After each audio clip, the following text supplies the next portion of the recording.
What is the driving force while the Hulk slams his hands together which can extinguish fires? Shock wave is a sharp change of pressure in a narrow region through air, and it is clearly inscribed in the passage that Hulk can slam his hands together, creating a shock wave.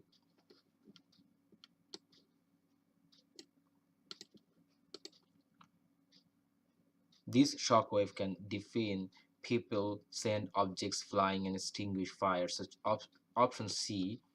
So option E is the correct answer, and option A is incorrect answer eventually, while choice B, C, and D are having information irrelevant, unfit, and unmentioned in the passage.